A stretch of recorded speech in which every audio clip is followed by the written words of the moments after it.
पूरक हैं।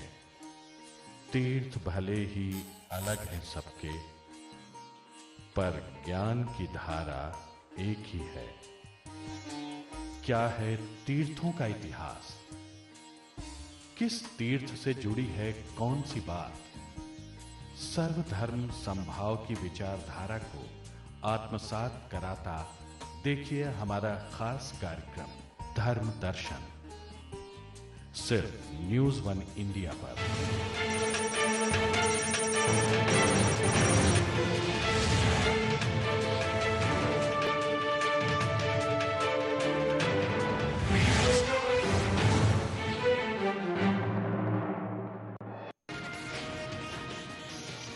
यूपी में फिर हुआ पुलिस महकमे में बड़ा फेरबदल, 67 आईपीएस अधिकारियों के हुए तबादले।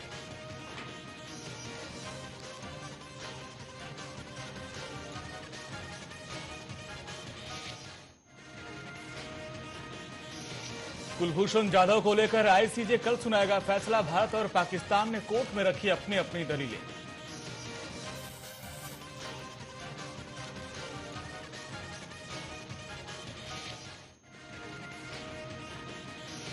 हरियाणा के रेवाड़ी जिले की धाकड़ छोरियों के आगे झुकी सरकार। अनशन कर रही 80 छात्राओं का स्कूल हुआ अपग्रेड। पिछले 7 दिनों से हड़ताल पर बैठी थी छात्राएं।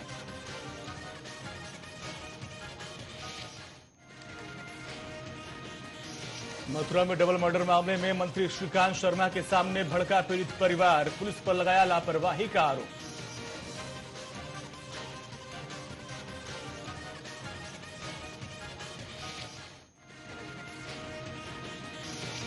लखनऊ आए कर्नाटक कैडर के आईएएस अनुराग तिवारी का मिला शव। हजरतगंज में सड़क के किनारे संदिग्ध हालात में मिला शव।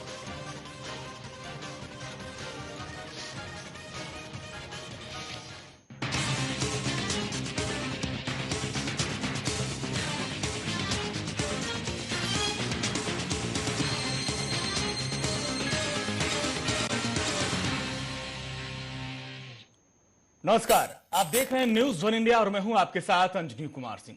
यूपी में सरकार बदली, निजाम बदला, अफसरशाह बदल गए, नौकरशाह बदल गए, लेकिन नहीं बदली तो यूपी की तस्वीर।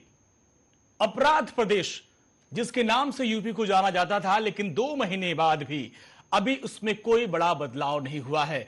बदमाशों का तांडव लगातार जारी है। योगी सरकार के राज में बेखौफ अपराधी आए दिन आपराधिक वारदातों को अंजाम दे रहे हैं। उस पर कृष्ण नगरी मथुरा में तो अपराधियों का बोलबाला देखते ही बन रहा है। इन सब को देखते हुए सूबे में कानून व्यवस्था को लेकर अब गंभीर सवाल उठने लगे हैं कि क्या योगी राज में उत्तम प्रदेश बन पाएगा, कितना समय लगेगा। इसको लेकर भी आज हम चर्चा करेंगे। हमारे साथ कुछ खास मेहमान भी जुड़ेंगे।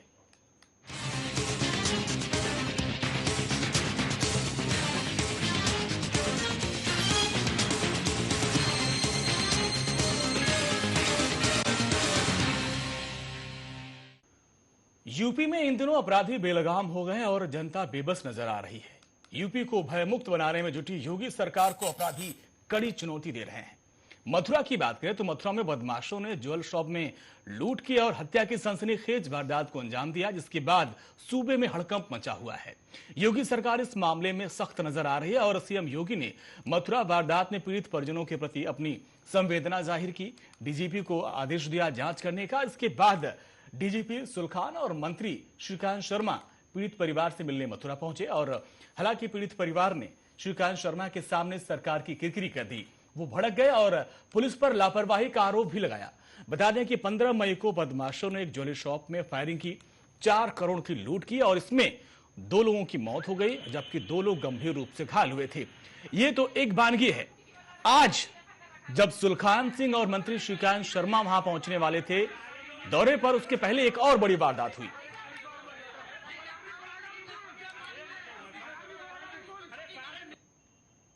मैं इसको एक दुखद और गंभीर घटना मानूंगा कि इतनी बड़ी कांड होने के बावजूद भी हमारी सांसद महोदय, जिनको कि मौके पर आना चाहिए था, नहीं आ पाई हैं। हमको इससे बड़ा गंभीर दुख पहुंचा है। लोग तरह तरह की बातें कर रहे हैं, कोई बात साफ क्लियर निकल के नहीं आ रही है। उनको इस समय में करीब 40 घंटे इस घटना को हुए, अभी तक उनकी तरफ से कोई भी मैसेज हम लोगों के बीच में नहीं आया है।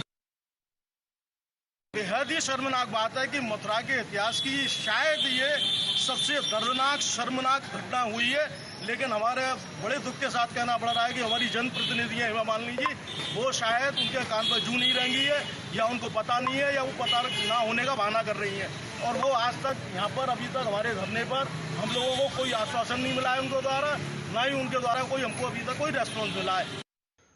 मथुरा का मुद्दा विधानसभा में गूंजा, वहां पर विपक्ष ने सवाल दागे। इसके बाद मुख्यमंत्री योगी आदित्यनाथ इस मामले में पहल की और उन्हें इस पूरे मामले में जांच के आदेश दिए। खुद डीजीपी को वहां पर भेजा, लेकिन डीजीपी के दौरे से पहले मथुरा में एक और बड़ी वारदात हो गई, जहां पर एक साड़ी की फैक्ट्री में काम करने वाले मजदूर की गोली मारकर हत्या की गई। हालांकि जानकारी मिलने पर पुलिस मौके पर पहुंची और शव को पोस्टमार्टम के लिए भेज दिया, लेकिन सवाल यह कि 24 घंटे के अंदर मथुरा में 2 बड़ी वारदात होती है और पुलिस वहां पर फेल नजर आ रही है। ऐसे में सवाल यह भी उठता है कि कैसे यूपी की कानून व्यवस्था सुधरेगी, क्योंकि कानून व्यवस्था ही सबसे बड़ा चुनावी मुद्दा था। और अब ऐसे में मथुरा में 24 घंटे के अंदर 2 बड़ी वारदात, जिसमें 3 लोगों की हत्या कर दी जाती है और बेखौफ अपराधी अभी भी फरार हैं।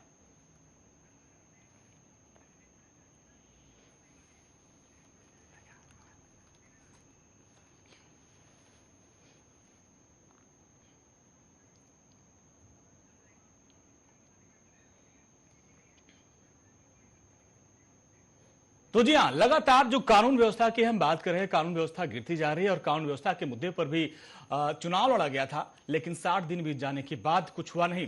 तस्वीरें हम आपको दिखा रहे हैं, सीसीटीवी वो फुटेज दिखा रहे हैं किस तरीके से इस पूरी वारदात को अंजाम दिया गया था।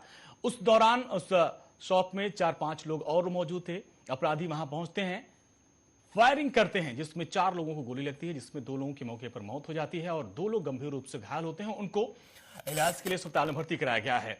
तो अब इन तस्वीरों को देखने के बाद, सीसीटीवी फुटेज देखने के बाद अभी तक पुलिस फिलहाल सुराग नहीं लगा पाई कि ये अपराधी कौन है और इसको लेकर व्यापारियों में खासा नाराजगी है। बुधवार को मथुरा बंद बुलाया गया था और व्यापारियों ने योगी सरकार को चेतावनी दी है कि अगर जल्द से जल्द अपराधियों को गिरफ्तार नहीं किया गया, उनका आंदोलन और तेज हो जाएगा। अब ऐसे में सवाल यह उठता है कि यूपी की कानून व्यवस्था में सुधार कब आएगा। इसके पहले समाजवादी पार्टी की सरकार थी, तब सवाल यह उठता था कि समाजवादी पार्टी की सरकार, गुंडों की सरकार, तमाम आरोप लगते थे और इसी के नाम पर बीजेपी सत्ता में आई और एक बड़ी संख्या में, बड़ी बहुमत के साथ सत्ता में आई और उम्मीद थी कि कुछ लगाम लगेगा। मुख्यमंत्री काम कर रहे हैं, लेकिन अपराधी अभी भी बेखौफ हैं। अब सवाल यह उठता है कि अपराधियों पर लगाम कब लग पाएगी, कैसे लग पाएगी और कैसे अधिकारियों के तबादले के बाद, अधिकारियों के अदला बदली के बाद भी लगाम क्यों नहीं लग रही है। इस पर हम चर्चा करेंगे। हमारे साथ कुछ खास मेहमान जुड़े हुए हैं। हमारे साथ बीजेपी से यासिर जिलानी जी हैं, आपका बहुत बहुत स्वागत है। और हमारे साथ इशरत जहां जी हैं कांग्रेस से, आपका भी बहुत बहुत स्वागत है। और हमारे सीनियर एडिटर आजाद खालिद जी भी हमारे साथ हैं, आप सभी का बहुत बहुत स्वागत है। और सबसे पहले हम जिलानी साहब के पास चलेंगे। जिलानी जी, एक बड़ी जीत, एक इतिहास रचा आपने, एक बड़ी जिम्मेदारी आपके ऊपर थी और योगी जी ने पहले ही दिन अपने शपथ ग्रहण में कहा था कि जो सत्ता पोषित अपराधी हैं वो यूपी छोड़ दें, लेकिन इसके बावजूद ऐसी घटनाएं रुकने का नाम नहीं ले रही हैं। क्या वजह नजर आ रही है? देखिए, सबसे पहले मैं बहुत कड़ी निंदा करता हूं इस घटना को लेके, क्योंकि ये घटना मथुरा में हुई है। मथुरा में, हम मथुरा का इतिहास अगर पहले भी देखेंगे तो वहां पे समाजवादी पार्टी के टाइम में भी बहुत बड़ा एक कांड हुआ था, जिसमें रामवृक्ष यादव ने पूरे मथुरा को अपने अंडर ले रखा था और जिसमें उस वक्त के तत्कालीन एसपी की निर्मम हत्या की गई थी। मैं उसमें जाना नहीं चाहता हूं, क्योंकि इस वक्त किसी का बेटा, किसी का भाई और किसी का पति मारा गया है, जिसका बहुत अफसोस है।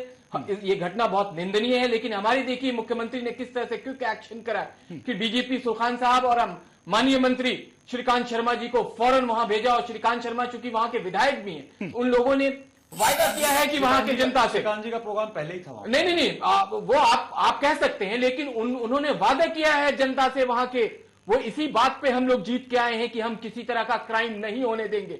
कुछ चीजें देखिए, मैं मानता हूं कि ये घटना अचानक से हुई है और घटना बढ़ी भी है, लेकिन उस पर हम लगाम लगाएंगे, आप बिल्कुल निश्चिंत रहें। मैं मीडिया के बंधुओं से भी रिक्वेस्ट करूंगा कि वो सिर्फ नेगेटिव चीजें नहीं दिखाएं, जिस तरह से एक्शन यूपी सरकार ले रही है वो उसको भी बढ़ा चढ़ा के बात करें। और मैं गारंटी मीडिया को आरोप लगा बोलना पड़ेगा, योगी सरकार के हर फैसले को मीडिया बढ़ चढ़कर, चाहे राष्ट्रीय चैनल हो चाहे क्षेत्रीय चैनल हो, बढ़ चढ़कर दिखा रहे थे। और उसका बहुत बहुत धन्यवाद। अब जब कुछ कमियां होंगी उसको भी दिखाया जाएगा।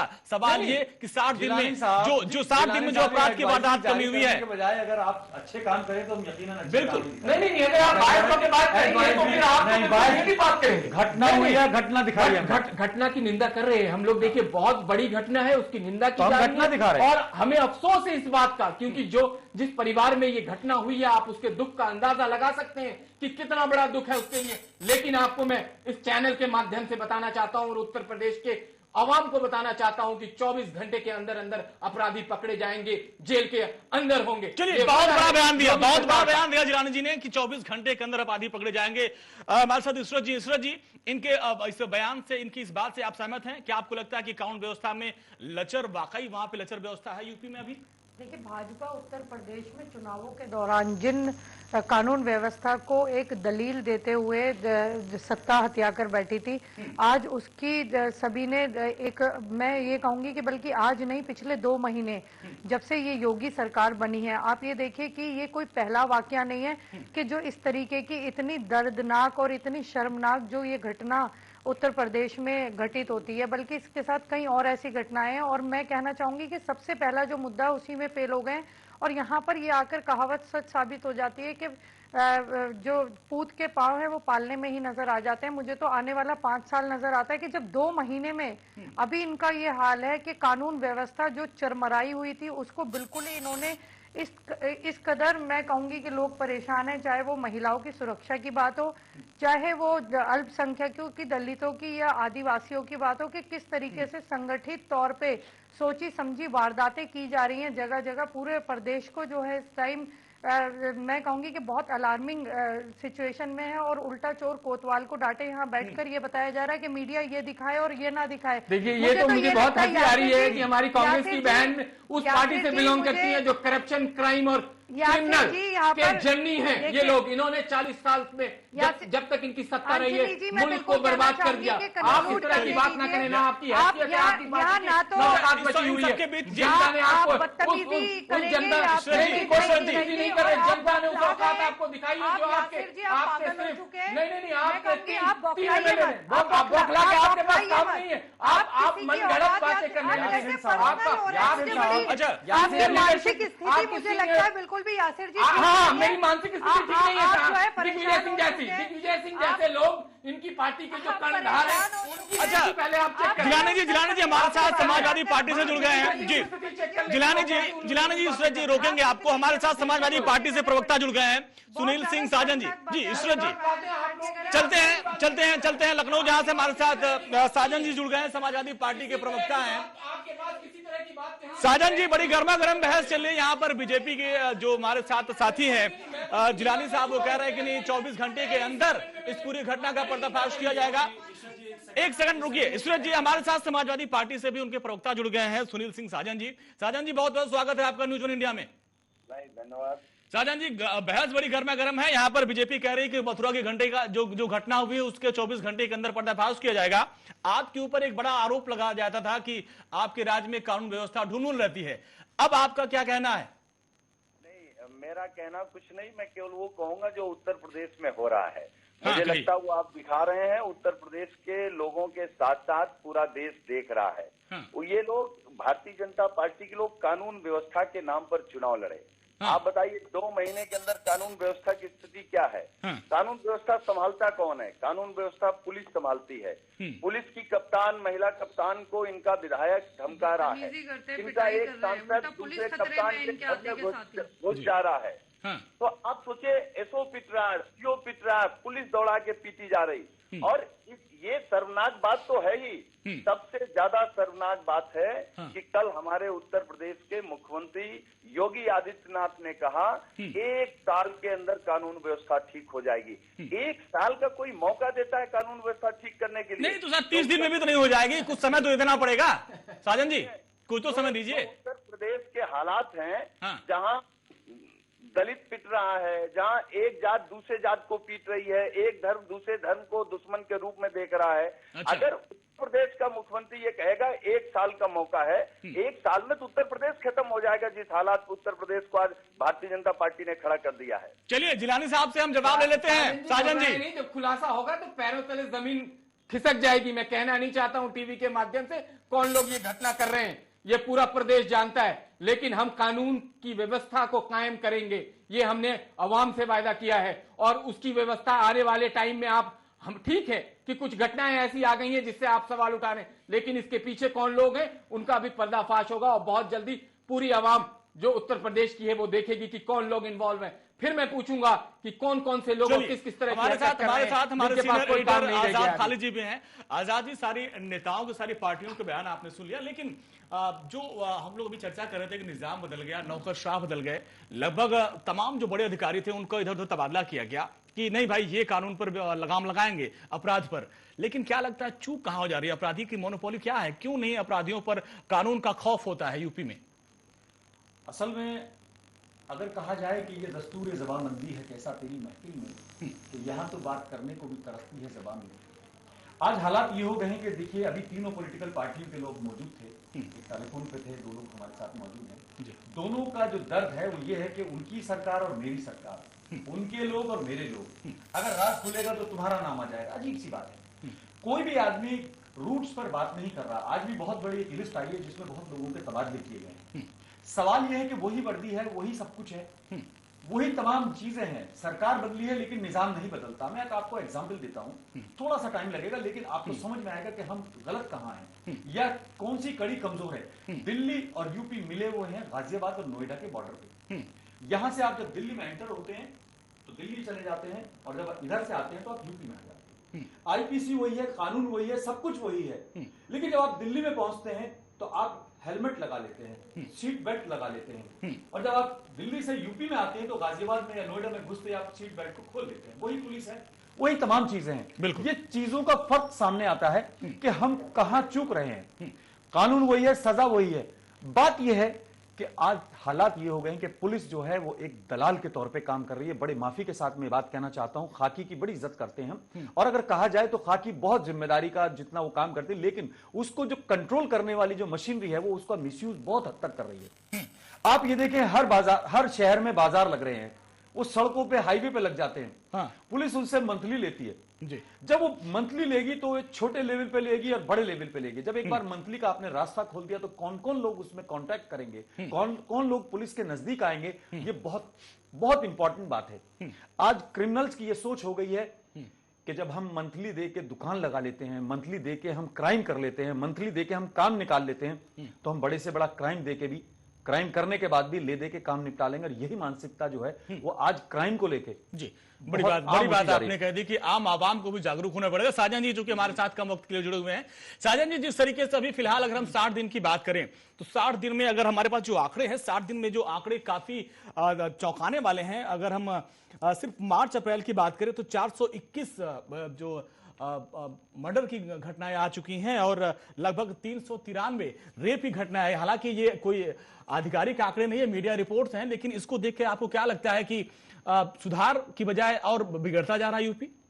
मैं ये कह सकता हूँ कि अभी 2 महीने के जो आंकड़े हैं, आप इनसे अगर चौंक रहे हैं हाँ। तो आप आने वाले समय के लिए और चौंकने के लिए तैयार रहिए। हाँ। क्योंकि उत्तर प्रदेश में ये हो सकता है कि भारतीय जनता पार्टी ने अपना एक कल्चर बदला हो कि हम लाल बत्ती हटा रहे हैं, लेकिन ये जो भगवा अंगोछा डाल के लोग चल रहे हैं, ये लाल बत्ती की तरह भगवा अंगोछे को महसूस कर रहे हैं या समझ रहे हैं। और आपने जितनी भी आपराधिक घटनाएं हैं आप उठा के देख लीजिए, उसमें 70% लोग भगवा अंगोछा डाल करके उन्होंने घटना का अंजाम दिया है। अब सोचते ना क्या होने जा रहा, और इनके कंट्रोल में कुछ नहीं। कंट्रोल इसलिए नहीं है कि उत्तर प्रदेश से सबसे ज्यादा गुंडाई करने वाले इन्हीं के फ्रंटल के लोग हैं, इन्हीं के संगठन के लोग हैं। तो अगर उनको लग रहा हमारी सरकार आ गई, हम किसी को पीट सकते हैं, किसी को मार सकते हैं, किसी को धर्म के नाम पे धमका सकते हैं, किसी को जात के नाम पे धमका सकते हैं, तो आप कहाँ, आप बैठ के कैसे आप सोच सकते हैं कि उत्तर प्रदेश सुधरने जा रहा है या उत्तर प्रदेश में कानून व्यवस्था, उत्तर प्रदेश में कानून का राज ही नहीं है। अच्छा चलिए, और आपने 5 साल क्या किया था? साजन जी जवाब सुन लीजिए जिलानी जी का। 5 साल में आपने क्या किया था श्रीमान, वो भी तो बता दीजिए। जो उत्तर प्रदेश को आपने रामवृक्ष यादव जैसे लोगों के हाथों में घुमा रहे थे, प्रजापति जैसे करप्ट नेताओं के हाथ में आपने पूरा उत्तर प्रदेश दे दिया था, क्या वो आप भूल गए? आप अभी 2 महीने में बेचैन हो रहे हैं और आप अनाप शनाप बातें कर रहे हैं। समाजवादी पार्टी को लोग गुंडा दल कहा है पूरे 5 साल तक, और आज भी कहती है। वहां पे तो अपने खुद के चचा भतीजे के अंदर इतनी बड़ी लड़ाई रही कि आज आप हाशिए पे पहुंच गए। वो आप लोग देख नहीं रहे हो। आपको ये बर्दाश्त नहीं हो रहा है कि एक काम करने वाली पार्टी जिसकी सेंट्रल में सरकार है, जिसकी सरकार का डंका बज रहा है पूरे दुनिया में, उसकी पार्टी वहां पे उत्तर प्रदेश में कैसे आ गई, ये आपको बर्दाश्त नहीं हो रहा है। मैं खालिद साहब आपकी बात से, देखिए मैं आपकी बात पे भी आना चाहूंगा। आपने जो बात कही, पहले आपने बहुत खूबसूरत बात उठा के लेके आए कि समाज में उत्तर प्रदेश, और आपने दिल्ली का एक एग्जाम्पल दिया। आपने कहा कि जैसे ही हम दिल्ली में आते हैं हम हेलमेट लगा लेते हैं, हम चलिए, लेकिन उसके बाद जिलानी जी इस चर्चा को आगे बढ़ाएंगे। जिलानी जी कोई बात नहीं आनी, बिल्कुल जिलानी जी इस चर्चा को आगे बढ़ाएंगे, लेकिन एक आंकड़े हम आपको दिखा दें जिसमें आप समझ पाएंगे कि अगर हम 60 दिन की बात ना करें, सिर्फ अगर हम 20 दिन की बात करें तो 1 महीने के अंदर क्या कुछ हुआ उसको भी आप देख लें। इन आंकड़ों के जरिए हम आपको दिखाना चाहेंगे कि 20 दिन में क्या कुछ आपराधिक घटनाएं यूपी में हुई हैं।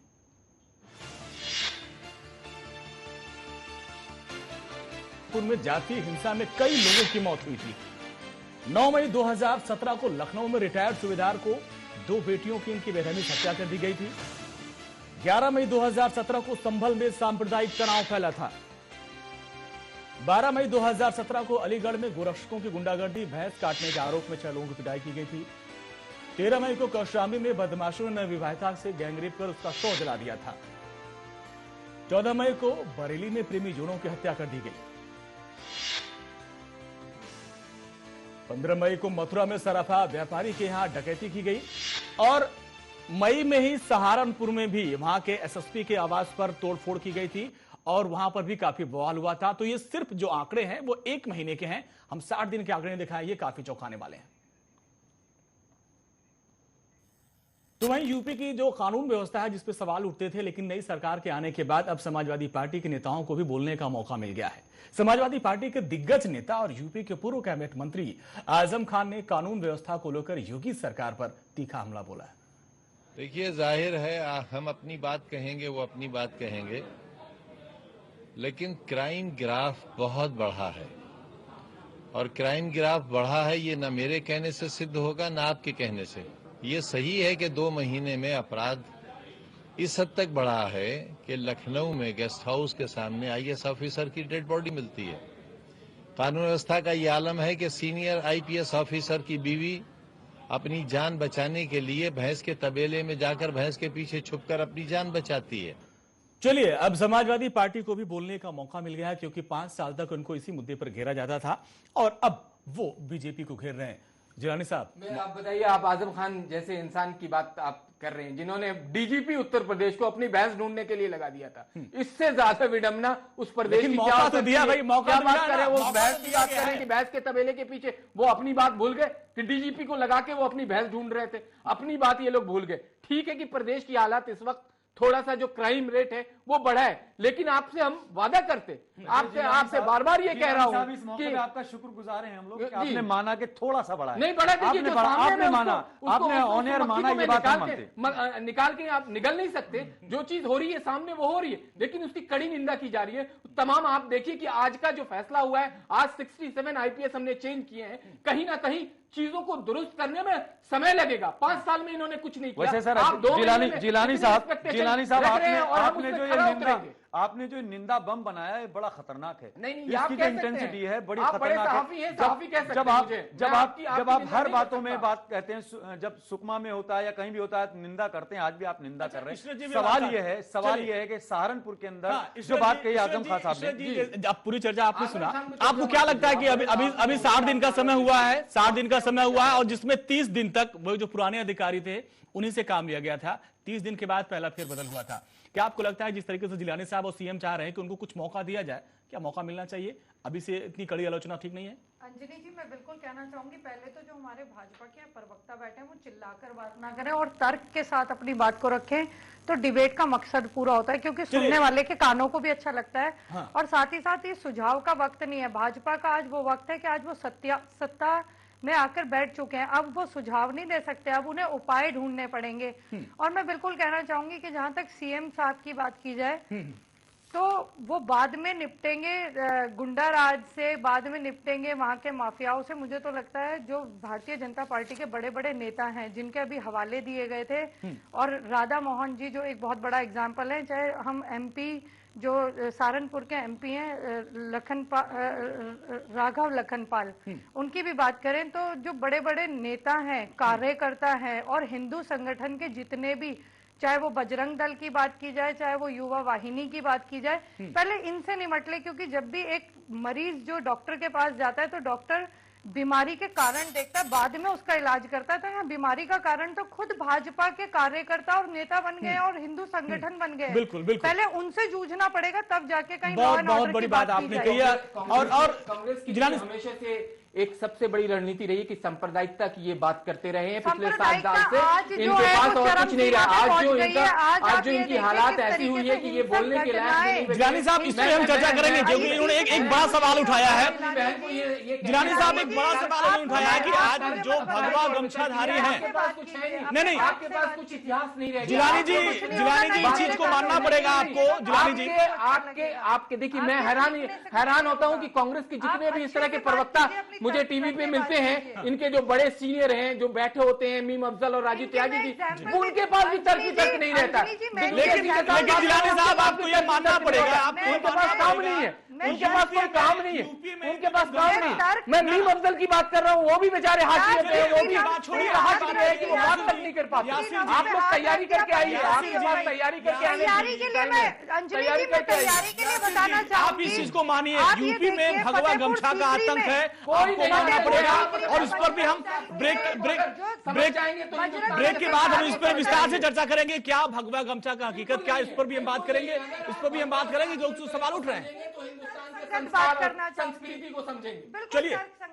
चलिए हमारे साथ साजन जी जुड़े थे, उनसे भी हम बात करना चाह रहे थे लेकिन उनका फोन कट गया। साजन जी, आपका बहुत बहुत शुक्रिया। लेकिन जिस तरीके से अब बहस हो रही यूपी में कानून व्यवस्था को लेकर, हालांकि 60 दिन में अभी कुछ दिख नहीं रहा, और आंकड़े अगर हम फरवरी मार्च से देखें तो आंकड़े अप्रैल और मई में आके आंकड़े बढ़ गए हैं। हालांकि सीएम ने ये कहा है कि हम हर चीज पर नजर खुद रखे हैं, एक प्रकोष्ठ का वो गठन करने जा रहे हैं जो उनके देखरेख में काम करेगा और अपराधियों पर लगाम लगाएगा, लेकिन इसके लिए समय लगेगा। एक चीज जो कि इशरत जी ने कहा कि जो भगवा गमछा का आतंक है, इसके नाम पर भी काफी आपराधिक घटनाएं हो रही हैं। इस पर भी हम चर्चा करेंगे कि कौन है ये भगवाधारी अपराधी और क्या है इनकी हकीकत। ब्रेक के बाद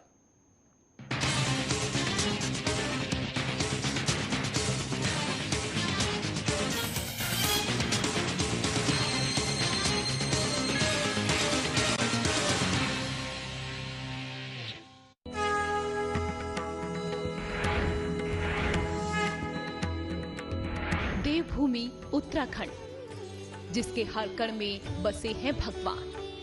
श्रद्धा और आस्था है जहां की पहचान। सादा जीवन और अच्छी सोच के साथ जीते हैं जिंदगी यहाँ पर लोग। समतल से लेकर पहाड़ तक की सीधी और सच्ची खबरों के लिए देखिए उत्तराखंड लाइव।